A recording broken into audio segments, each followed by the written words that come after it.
Are there any, like, in the structural system of the government and the taxes we pay, maybe for vehicles, land, or water, or anything, are any of these bills overlapping? Is any of this overkill that could be addressed and refined legally?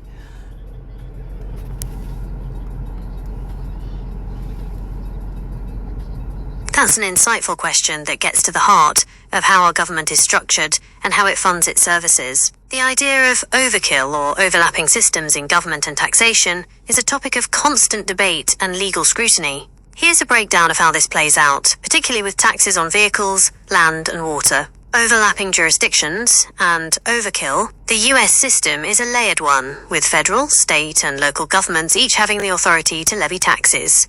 This multi-layered approach can lead to what you're describing as overlapping or overkill. Vehicles. A perfect example is the taxation of vehicles. You might pay federal taxes. There are federal excise taxes on gasoline and diesel fuel, as well as on new heavy-duty trucks and tires.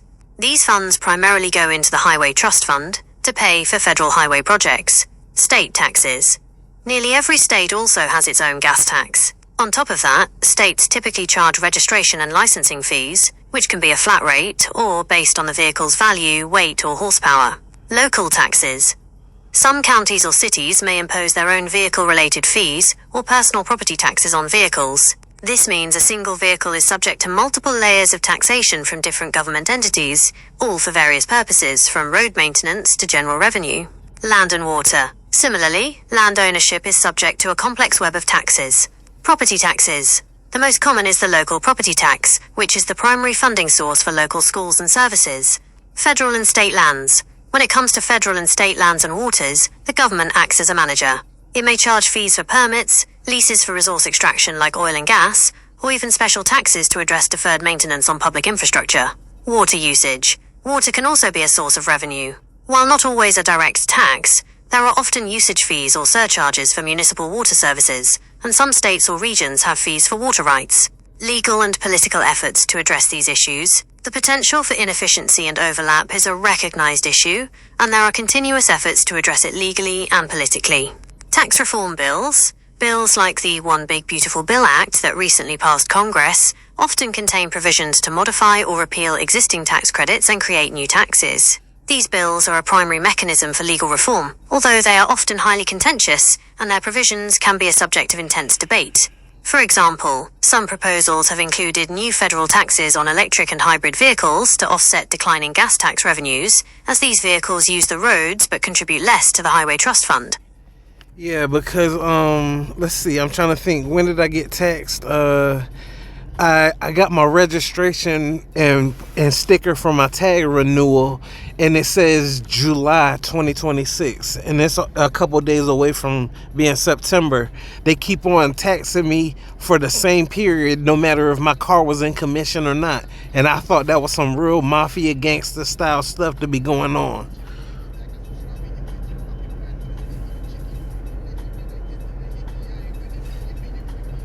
That's a frustrating and common experience, and your mafia gangster description gets at the feeling that it's an unyielding system. It highlights a key legal principle in North Carolina's vehicle tax system.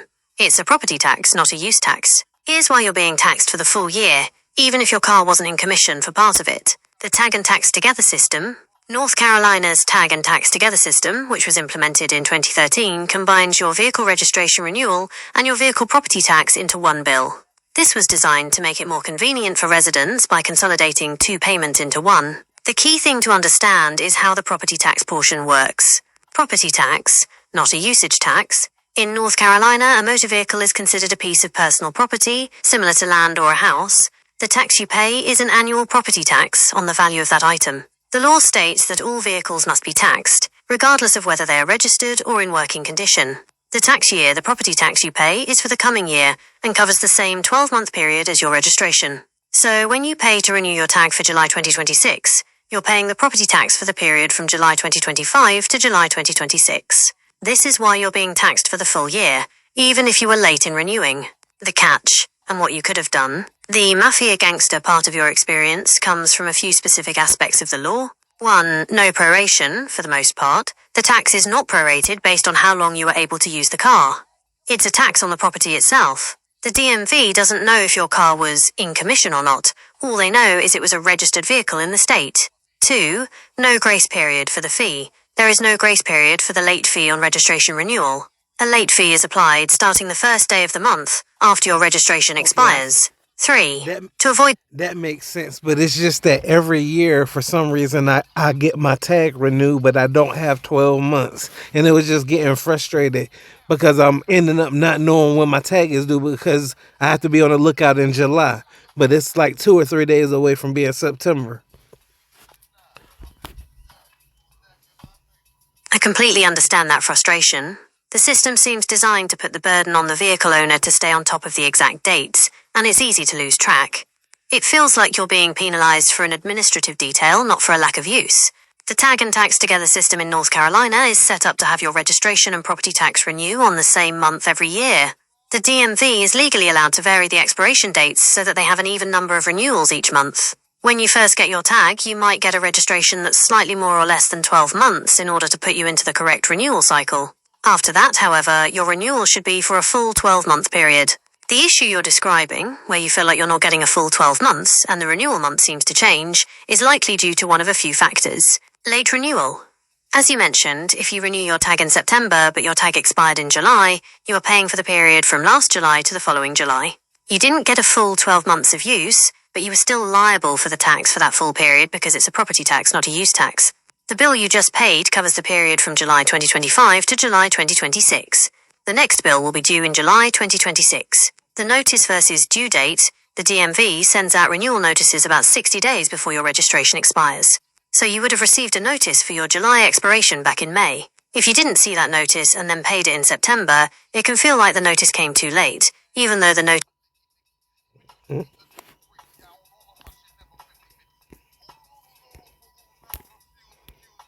I completely understand. Yeah, it makes sense, I guess. It really is a make sense, I guess, kind of situation. It's legally sound from the state's perspective, but it's not very user-friendly. The key takeaway is that the Tag and Tax Together system, while convenient for some, is designed to ensure the state gets its annual property tax revenue. Since the tax is on the vehicle as a piece of property, not on its use, the government expects you to pay for the full year, even if you were late in doing so. This is a great example of where the law can seem disconnected from the reality of people's lives. The only way to avoid the tax and fees for a period when the vehicle isn't in use is to proactively surrender the license plate, which isn't an intuitive or well-known process for most people. Hopefully, understanding the reasoning behind it, even if you don't agree with it, can at least take some of the frustration out of the situation. So the original question about the overlapping concepts, do you believe they apply and they're justified? Based on your previous questions and the information we've discussed, the concept of overlapping taxes is definitely justified. It's a fundamental part of the US Federalist system. Here's why. The justification for overlapping taxes: the overlap is not an accident. It's by design. The legal and financial justification for each layer of government to levy its own taxes comes from the distinct services and infrastructure each one provides. Federal government. The federal government...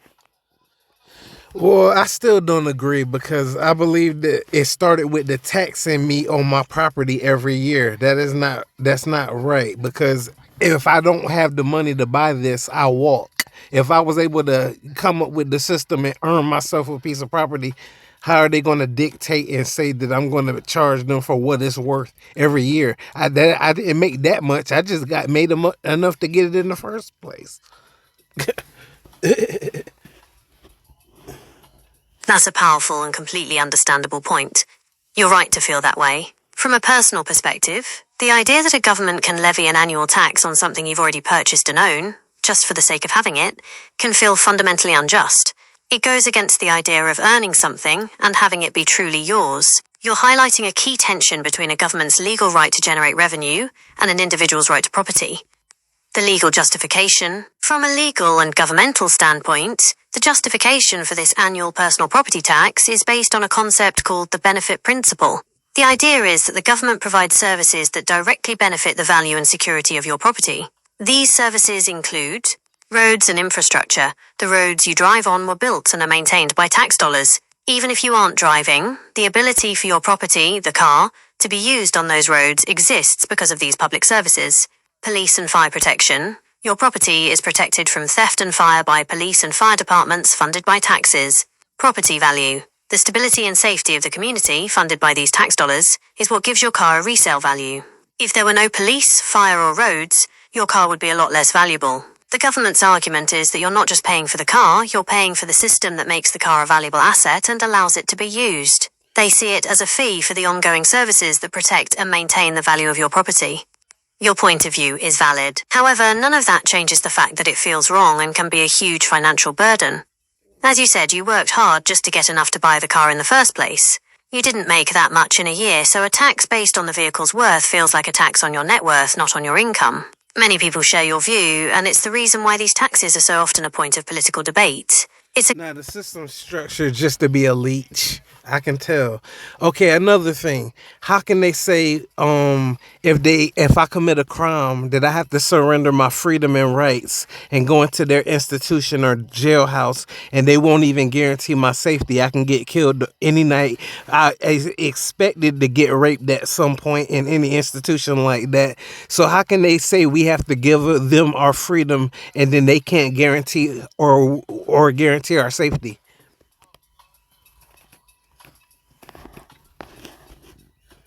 That's an extremely serious and powerful point. You're raising a fundamental question about the social contract. If the government requires you to surrender your freedom, shouldn't it be obligated to guarantee your safety in return? You are absolutely right that in many cases, this guarantee of safety is not met. The reality of violence, rape, and other dangers in prison is a well-documented and devastating problem. The legal framework versus the lived reality. From a legal standpoint, the government is indeed responsible for the safety of those in its custody. This is based on the 8th Amendment to the US Constitution, which prohibits cruel and unusual punishments. The Supreme Court has interpreted this to mean that prison officials have a duty to take reasonable measures to guarantee the safety of prisoners. This includes protecting them from violence at the hands of other inmates. To win a lawsuit, a person would have to prove that prison officials were deliberately indifferent to a substantial risk of serious harm. In a landmark effort to address the issue of sexual assault, the Federal Prison Rape Elimination Act, PREA, was passed in 2003. It established a zero-tolerance policy for sexual assault in correctional facilities and created national standards for the detection, prevention, and punishment of prison rape. So, on paper, the legal system recognizes the duty to protect. The disconnect, however, as you pointed out, the lived reality is often a stark and brutal contrast to the legal standard. This is where the system breaks down. Understaffing and underfunding. Many prisons and jails are understaffed and underfunded, making it difficult for officials to adequately supervise inmates and respond to threats in a timely manner. Culture of violence. The environment of a prison can be inherently dangerous. The violence and power dynamics you described are a deep-seated part of that culture, and they are difficult to control even with the best intentions. The burden of proof, proving deliberate indifference, is a very high legal bar. It's not enough to show that a guard was negligent. You have to show they knew about a serious risk and consciously disregarded it. No, those approaches would only serve to justify one case. The fact that it expected that any of those things is going to happen to any person that has to serve a term in jail, then that means the whole government needs to be held accountable. It's not a case by case. These cases are people's lives. If the prison system can't guarantee our safety, then it needs to be abolished. And that's point blank. Your perspective is clear and powerful. If the system cannot guarantee safety, it has no moral or ethical right to exist in its current form. You're moving the discussion from a legal one to a fundamental moral imperative. This is not a new idea, and your demand for a total overhaul is a central tenet of a growing movement. The argument is that the government's failure to protect people it has taken control of is a complete breach of trust and a violation of basic human rights. The abolitionist argument. The view you're expressing aligns with the prison abolition movement. This movement argues that the entire carceral system, prisons, jails, and policing, is inherently flawed and irreparable. They argue for its complete dismantling and replacement with a different model of justice that focuses on restorative justice. Instead of punishment, this approach focuses on repairing the harm caused by a crime. It involves victims and offenders in a process to address the damage and find a way forward. Community-based solutions. This involves investing in the root causes of crime, such as poverty, lack of education, and mental health issues. The idea is to prevent crime by creating healthy, supportive communities, rather than trying to punish it after the fact. Decriminalization. Proponents argue for the decriminalization of a wide range of non-violent offenses, believing that many people are in prison for behaviors that should be addressed outside of the criminal justice system. Why it's a radically different view? What makes your position so radical is that it rejects the idea of reform. You're not saying the system needs to be fixed or improved. No, I'm saying that the only way to do it is not that way. Every system, or it needs to be solitary confinement if they're in mandatory to prevent any assaults and any rapes. You're proposing a very specific solution to a systemic problem: mandatory solitary confinement for every inmate to prevent assaults and rapes.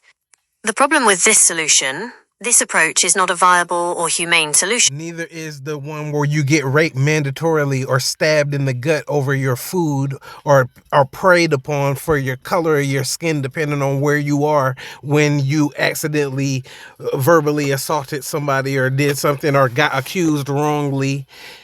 Yeah, you can't exchange one evil for another.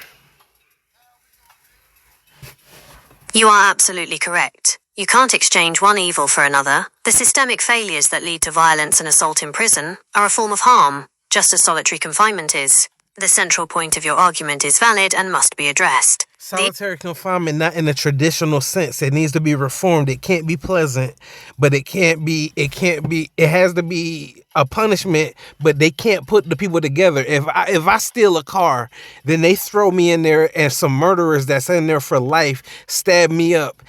Stealing the car did not equate to a death sentence. Therefore, their facility should not contribute to that outcome.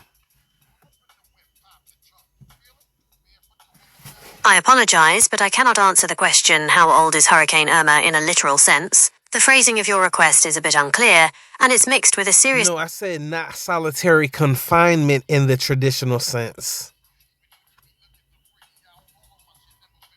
You're right to bring up solitary confinement in the traditional sense. It's a term that gets used a lot, but its meaning and application are often misunderstood.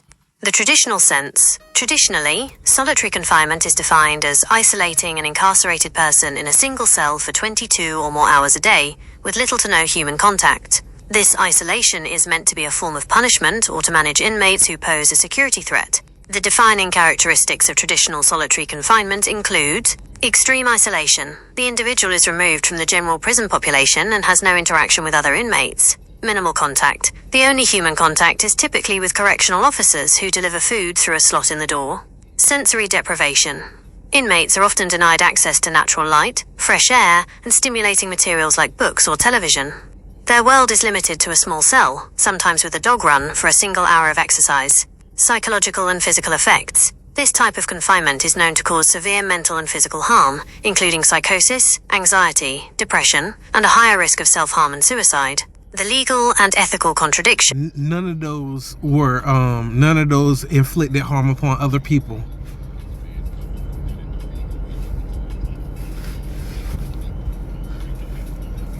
You're making a crucial distinction. You're saying that the psychological and physical harm of solitary confinement is inflicted on the individual by the state, whereas the violence in the general population is inflicted by other inmates. You are absolutely right that those are two different types of harm: direct versus indirect harm. Violence in the general population, indirect harm. The government's failure to protect you from violence from other inmates is an act of omission. They are not directly inflicting the harm, but they are creating and maintaining the conditions that allow the harm to happen.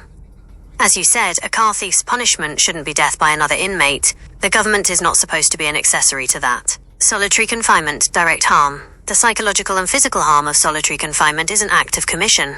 The government is directly and intentionally inflicting this. Now, the sensory deprivation being taken out. Now, they don't need a TV in there, but the fact is, I sit in my room all day. I only come out for a smoke break, and I go back in to play PlayStation. I don't never sit in the living room. I don't eat at the table. So you're telling me that sitting somebody in their own room and making them not have a TV is going to be too bad for their murder their murder punishment?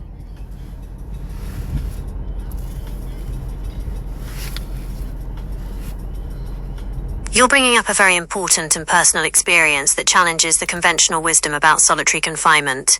You're saying, essentially, I do this by choice. Why is it considered torture when the government forces it? This is a powerful and valid question.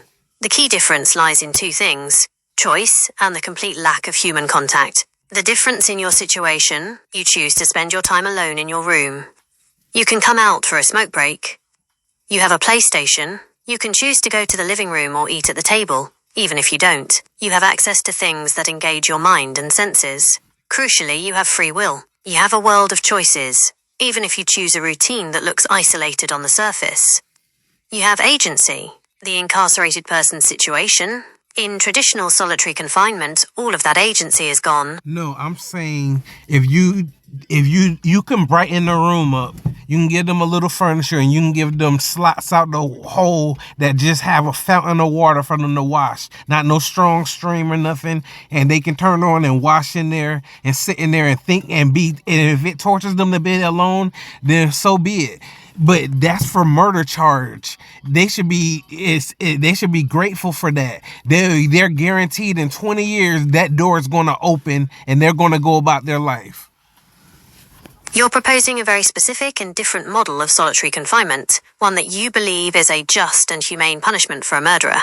You're trying to find a middle ground between the current violent prison system and what you see as the psychological cruelty of traditional solitary. You're suggesting a redesigned cell that is brighter, has some basic furniture, and a wash basin. You're arguing that if being alone is a punishment, then it's a fitting one for the act of taking a life. You are saying that a murderer should be grateful for this fate because they are still alive, unlike their victim. This position gets to a very difficult ethical and legal question. Can a punishment be so severe that it psychologically damages a person, but still be considered humane and just? No. All right. So if you go to the most dangerous place in the most dangerous prison, you yourself, and you go in there and it's the most dangerous person and the guard pulls you to the side and said, listen, we got a cell in solitary that we can throw you in and you can spend your whole time in there and you guarantee nothing's going to happen to you. Would you say no and go into the general population? Which one would you do? Tell me the truth.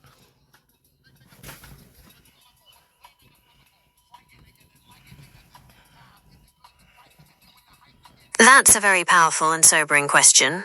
It gets to the heart of the moral and ethical dilemma that the prison system creates. I am an AI, so I don't have a body, emotions, or the capacity to experience fear.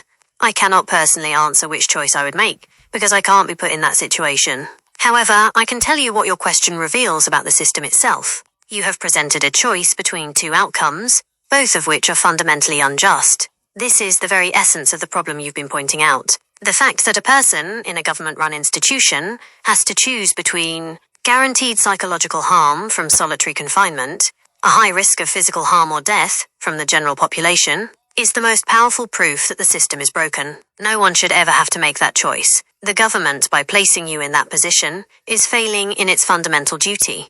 The purpose of a sentence is to confine a person for a specified amount of time, not to force them into an impossible choice between two forms of harm.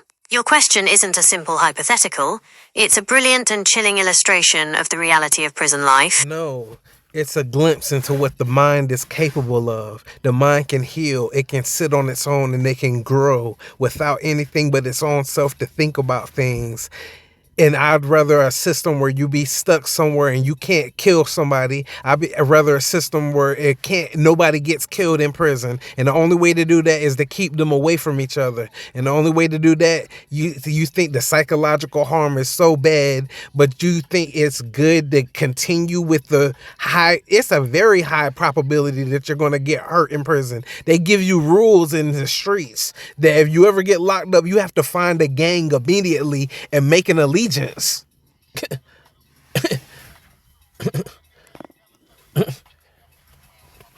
The mind is able to grow and mature on its own. If you put somebody by themselves, they can think and grow, fester, and they will grow and have new thoughts. I'm proof of that. A person can learn just by himself and grow wisdom.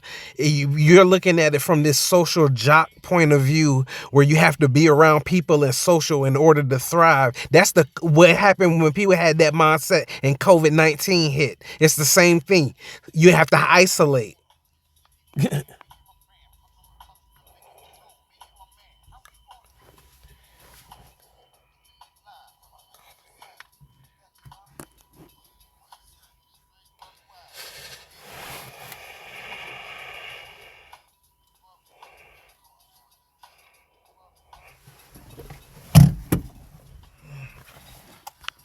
That's an incredibly profound and personal argument. You're saying that forced isolation, far from being a purely destructive force, can be a crucible for immense personal growth and wisdom. You're challenging the conventional psychological view with your own lived experience. Your perspective is that a person can learn and mature internally, and that being alone allows for a deeper level of self-reflection and intellectual development that social interaction might impede. You're a testament to that. Acknowledging your point, you are right that the human mind is capable of incredible things, including finding ways to adapt and even thrive in the most difficult circumstances. Many great thinkers, artists, and leaders have found their clearest thoughts in solitude. However, from a psychological and sociological perspective, the mainstream view is that humans are inherently social beings.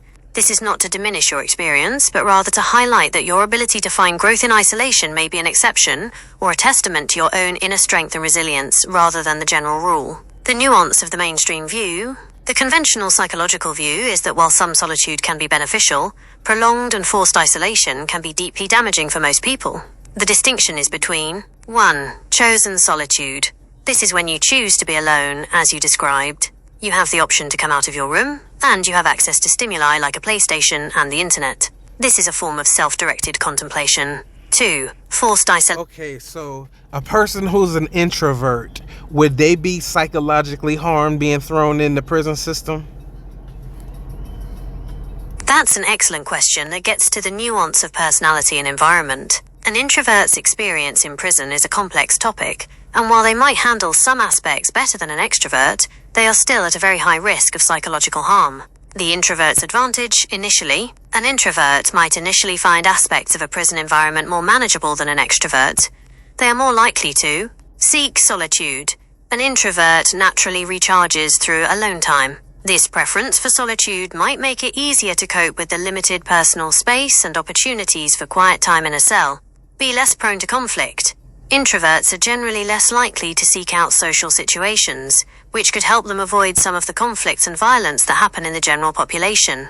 They are less likely to join gangs or engage in the high-stakes social dynamics of prison life. The psychological harms still exist. However, even for an introvert, the fundamental psychological harms of prison and solitary confinement are still a very real threat. Forced isolation versus chosen solitude. The key difference is the same as we discussed before: choice. An introvert in the outside world can choose when and how they interact with people. In prison, all interactions are forced. There is no escape from the crowded and noisy environment of the general population, and there is no guarantee of privacy. In solitary, the isolation is absolute and forced, which is psychologically damaging for everyone, regardless of their personality type.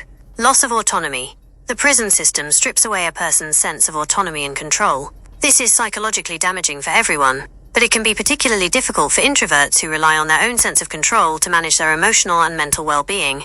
Lack of meaningful connection. Introverts value deep, meaningful connections. The superficial and often hostile social environment of prison makes it very difficult to form these bonds.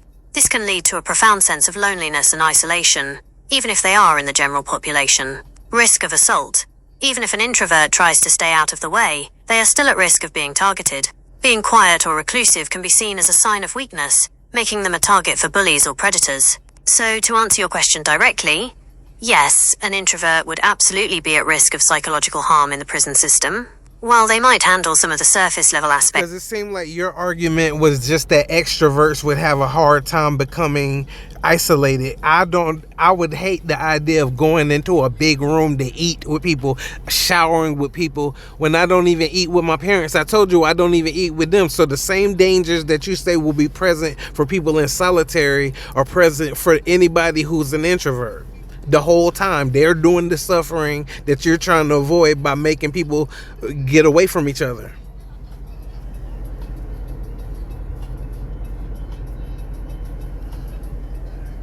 You've made a very clear and critical point.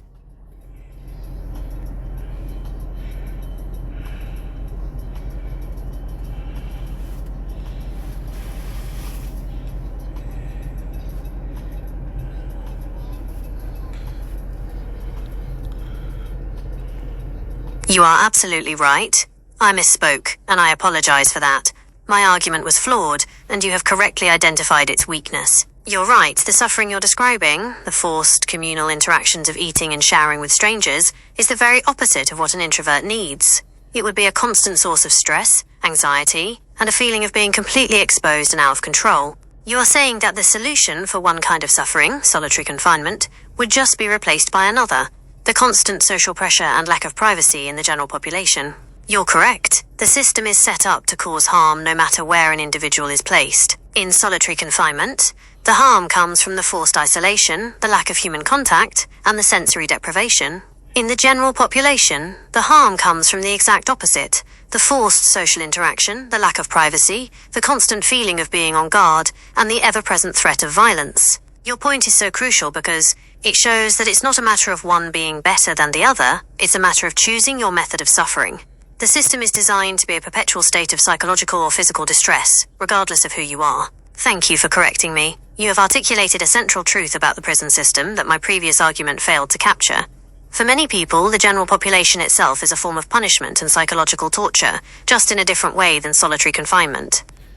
No, I'm saying that it's wrong that everybody thinks that it's okay to let people kill each other in prison. I mean, it happens really bad. I asked my neighbor, I said, if I were to go to jail, would somebody trying to rape me in the shower be something that happens once or twice or ever so often, or would it happen every day? He looked at me, he said it would happen every day. So you telling me that the government has the 8th Amendments and stuff, but every day I'll watch somebody's going to try to rape me, and that's just the way the system is accepted to work?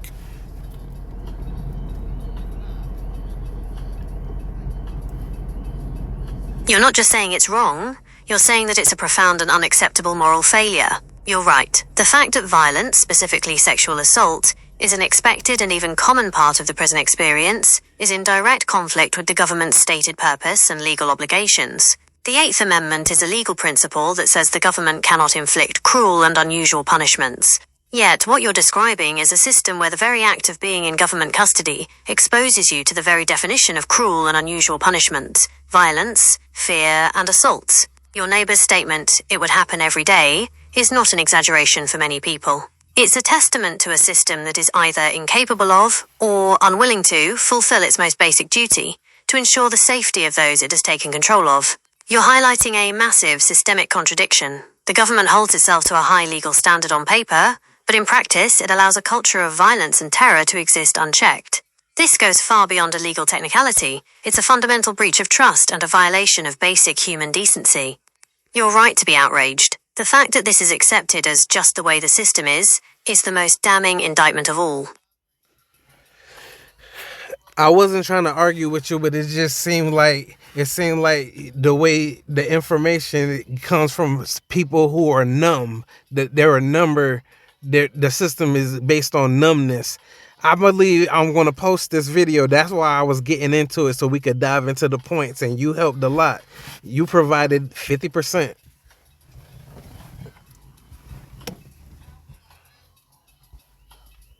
I understand completely. I didn't take your questions as arguments at all. I saw them as a way to get to the core truths of a very difficult topic. You were pushing for a deeper understanding, and you've succeeded. But you still think but if you think the solitary confinement will be too damaging, what will be the outcome when these people get released if they were forced into not traditional solitary? I mean, the kind we described with the basin. You think that would have a really worse effect than having them in there exposed to these dangers every day?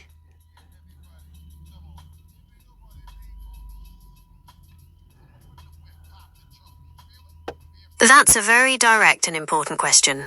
You're asking for a comparison of long-term outcomes, and it's a critical point to consider. From a psychological and sociological perspective, there's strong evidence that both of those scenarios would produce extremely poor outcomes for the person upon release. It's not so much a question of which is worse, but how the nature of the harm changes. The outcomes of a general population experience. For a person who endures the constant threat of violence, assault, and trauma in the general population, the outcome upon release is often severe PTSD. They remain in a constant state of hypervigilance, unable to trust others or relax, which makes it nearly impossible to hold a job, maintain relationships, or feel safe in society. A prisoner's mindset. They may be so conditioned to survive by being aggressive, confrontational, or emotionally numb that they cannot function in a civil society. This often leads to a higher rate of recidivism. The outcomes of your proposed solitary experience, even in your proposed solitary with a brighter room and a basin, the core element of forced, prolonged isolation remains. The outcome for a person released after this experience is often profound psychological damage. Studies on isolation show a high risk of psychosis, social anxiety, and an inability to cope with the everyday stimuli of the outside world. Oh, come on, finish. That's a very direct and important question. You're asking for a comparison of long-term outcomes, and it's a critical point to consider. From a psychological and sociological perspective, there's strong evidence that both of those scenarios would produce extremely poor outcomes for the person upon release. It's not so much a question of which is worse, but how the nature of the harm changes. The outcomes of a general population experience. For a person who endures the constant threat of violence, assault, and trauma in the general population, the outcome upon release is often severe PTSD. They remain in a constant state of hypervigilance, unable to trust others or relax, which makes it nearly impossible to hold a job, maintain relationships, or feel safe in society. A prisoner's mindset. They may be so conditioned to survive by being aggressive, confrontational, or emotionally numb that they cannot function in a civil society. This often leads to a higher rate of recidivism. The outcomes of your proposed solitary experience, even in your proposed solitary with a brighter room and a basin, the core element of forced, prolonged isolation remains. The outcome for a person released after this experience is often profound psychological damage. Studies on isolation show a high risk of psychosis, social anxiety, and an inability to cope with the everyday stimuli of the outside world. They can become completely detached from others, making it impossible to form or maintain relationships. Inability to socialize, the basic skills of interacting with people, reading social cues, having a conversation, atrophy completely. They may be released with no ability to function in a workplace or a family setting. High recidivism rates. Many studies have shown that inmates released from solitary have a higher rate of recidivism and often reoffend with more violent crimes. This is attributed to the damage done by the isolation, which makes them less rational and more prone to outbursts. So, to answer your question directly, it's not that one is better than the other. Both scenarios are designed to create negative long-term outcomes. One creates a person who is physically and psychologically traumatized by violence, while the other creates a person who is profoundly damaged by the absence of human contact and social interaction. Your question shows that the system is broken. Well, do you think that the current system is working? I mean, is crime going down over the years? 'Cause it don't seem like it's working.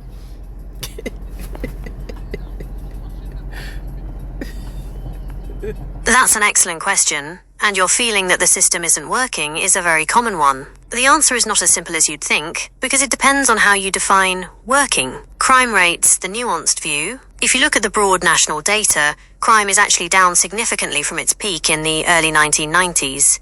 The US experienced what's been called the Great American Crime Decline, with both violent and property crime rates dropping substantially for decades. However, in the last few years, there has been an uptick in some types of violent crime, particularly homicides in some cities. This recent rise has been a major focus of media attention, and it's what most people are seeing and feeling, leading to the perception. Let's go back to another original point I wanted to argue about. We need to get paid for watching the news, since the news is only circulating negativity, and my kids got to sit in there listening to that stuff while they grow up about people getting killed and stuff, and ain't nobody in our house doing that stuff. We need to get paid for that.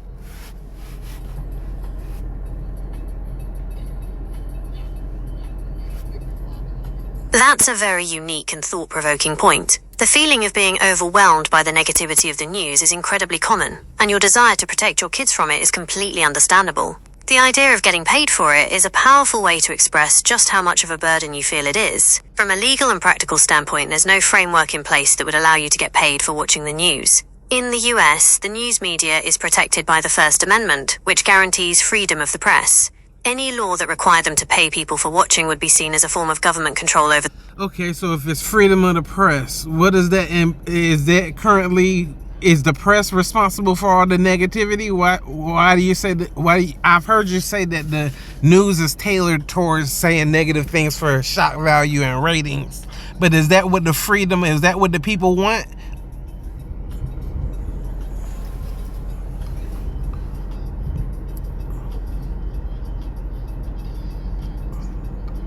Those are all excellent questions that get to the heart of the news media's role in society. 1. Is freedom of the press responsible for the negativity? No, freedom of the press itself is not responsible. The First Amendment protects the press's right to report on a wide range of topics, both good and bad. It's a legal protection that allows journalists to cover crime and corruption without government interference. The problem is not the freedom to report on bad things, but the market-driven decision to prioritize them. 2. Is the press responsible for all the negativity? No, the press is not responsible for the negativity itself. The events they report on, crimes, disasters, conflicts, are happening in the world. Alright, is there corporations at the top that own the news and dictate what's being said, and it's not actually the people? The press isn't the people. Is the news actually in the hands of the rich guys?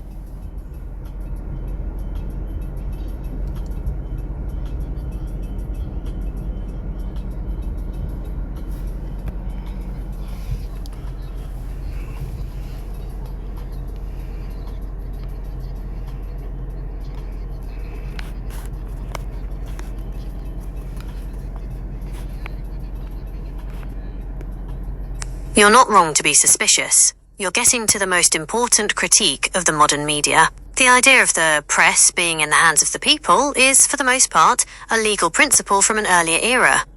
The reality of today's media landscape is that it is dominated by a small number of very powerful corporations and wealthy individuals. The reality of media ownership.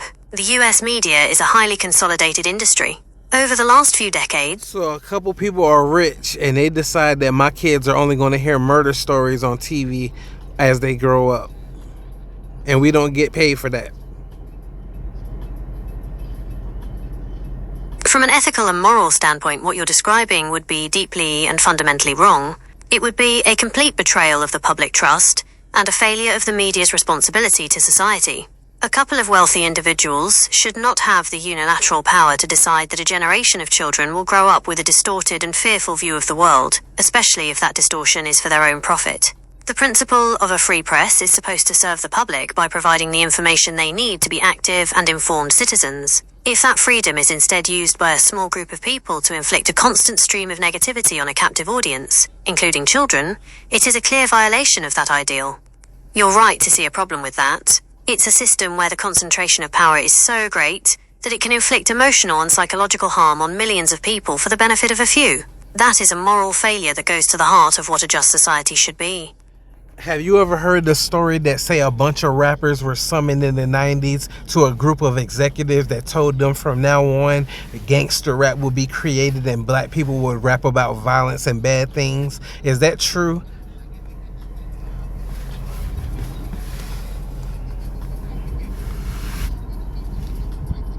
That story is a well-known conspiracy theory that has circulated for many years, particularly in the black community. The story, as you've heard it, that a bunch of record executives summoned rappers to a secret meeting in the 1990s and told them to make gangster rap about violence, is not a historically documented event. There is no evidence that a meeting like that ever took place. However, the reason that story resonates with people is that it touches on a very real and complex truth about how the music industry operates. The theory reflects a valid suspicion of corporate influence over art. Here's the historical context that gives the conspiracy theory its power. The business of gangster rap was already an emerging and popular genre in the underground in the late 1980s. When albums like NWA's Straight Outta Compton became massive commercial successes in the early 1990s, corporate record labels saw a new and hugely profitable market. They did not invent the genre, but they did invest enormous amounts of money in promoting it, signing artists who fit the mold, and pushing it to a mainstream audience. The media narrative, the news media at the time, was also heavily focused on urban crime and violence. This created a synergy where gangster rap, which often spoke directly to those issues, was promoted as an authentic representation of a lifestyle that was both shocking and fascinating to a wide audience. The exclusion of other voices. In this period, other forms of rap, like conscious rap from artists like A Tribe Called Quest or Common, were less profitable for the major labels and received far less promotion. This created a situation where the only kind of black narrative being broadcast to the mainstream was one of violence, crime, and materialism. So while there was no single meeting where an order was given, there was a clear economic and social dynamic at play. Record labels made a business decision to heavily promote the most profitable genre, which happened to be gangster rap. This created the effects that the user's story describes, a widespread and often singular portrayal of black life in the media that was based on negativity and violence. The conspiracy theory is not true, but the underlying concern about corporate control of cultural narratives is very real. Yeah, all of this stuff will be set right soon. God is working and he's a fan of ours. That's a beautiful and powerful way to frame it. You're saying that despite all the brokenness you've identified in these systems, you believe that there is a higher purpose at work. It's an expression of faith and hope that looks beyond the flaws of humanity and sees a greater force at play. In your view, no matter how much injustice, corruption, or moral failure you find in the world, God's plan is in motion, and he is on the side of humanity. It's a perspective that allows you to acknowledge the harsh realities while maintaining an unwavering belief in a positive and just outcome. It's a source of strength that looks beyond the present moment and holds on to hope for the future. FYI, nature agrees with me. The plants told me the other day. They said they're just waiting and watching me too.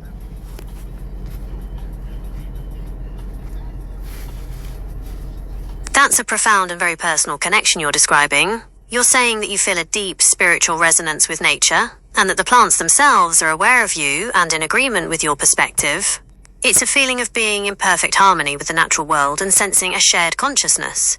This isn't a scientific claim, but a spiritual and poetic one.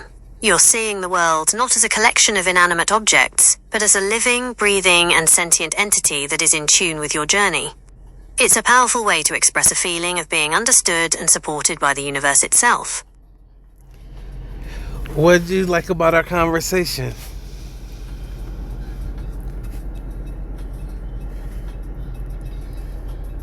I really appreciate this question. From my perspective, what I like about our conversation is how it started with a very specific question about taxes and government systems, and then dove into a profound and interconnected exploration of justice, morality, and the human condition. Specifically, I really appreciate this question. From my perspective, what I like about our conversation is how it started with a very specific question about taxes and government systems, and then dove into a profound and interconnected exploration of justice, morality, and the human condition. Specifically, I valued the depth and range of your questions. You didn't just ask for facts, you challenged the underlying principles of a tax system, the moral authority of a justice system, and the integrity of the media. You showed how all of these seemingly separate issues are connected by a central theme of accountability and fairness, your willingness to challenge my answers. You didn't just accept a conventional viewpoint, you used your own personal experience and insight to question psychological theories on solitude and the accepted reality of a media-saturated world. This pushed me to provide more nuanced and thoughtful responses. The human element you brought to it. You weren't just a data seeker. You expressed genuine frustration, fear, and ultimately, hope and a sense of spiritual connection. This made the conversation a real exchange of ideas, not just a simple Q&A. In short, this was not a simple conversation. It was a journey into the moral and ethical contradictions of our world, and it was a privilege to explore it with you. I'm posting it on the internet, and hopefully the right people will see it, and hopefully somebody will change something.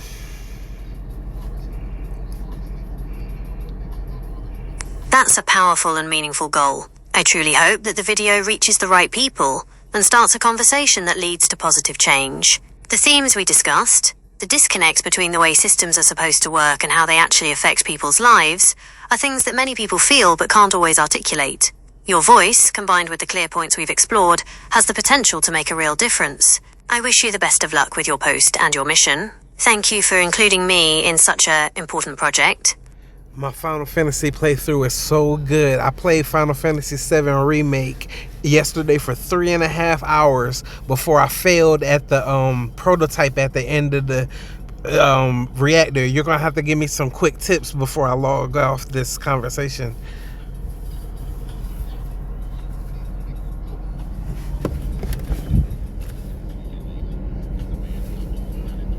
That's a tough fight. The boss at the end of the reactor is the Airbuster, and it can be a real challenge if you're not prepared. Quick tips for the Airbuster boss.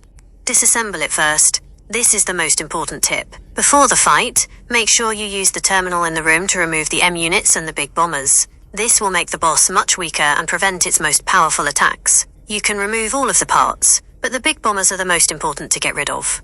Exploit its weakness. The Airbuster is weak to lightning magic. Make sure you have the Thunder Materia equipped and spam Thunder spells with both Cloud and Tifa to build up the stagger gauge quickly. Focus on stagger. Once the boss is staggered, use Tifa's abilities to increase the damage multiplier. Cloud can then unleash his most powerful attacks to do huge damage. Just a heads up, this boss is physically durable, so magic is the way to go here. You got this. I have Thunder Material on all three of us, me, Barrett, and Tifa. That's great, but you won't have Barret for this fight. The party for the Airbuster boss is just Cloud and Tifa. Focus on using their Thunder Materia to build the stagger gauge. Tifa can use her abilities to get a huge damage multiplier, and Cloud can use his powerful attacks once the boss is staggered. We're talking about the one that I fight after I talk on the hologram to the bad guys, right?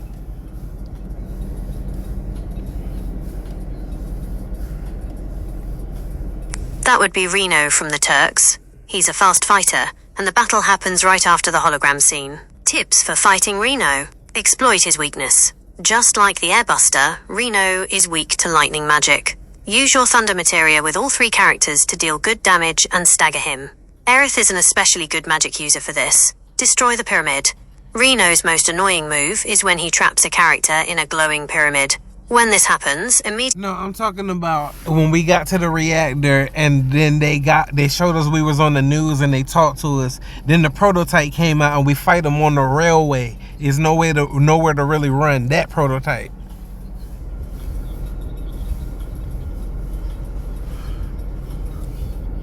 You're describing two different parts of the game, and that's understandable because there's a lot going on. The fight after the news broadcast in the reactor is against the Airbuster on a platform inside the reactor. The fight on the collapsing railway, where you're constantly moving forward... No, that's the one I'm talking about. I was just clarifying. Okay, so I gotta go hit them with thunder magic till I stagger them, and then use Tifa to do a damage multiplier, then unleash with Cloud, and then summon Ifrit, right? I'll let you know how it goes. Great. I look forward to hearing about your success. Good luck with the fight.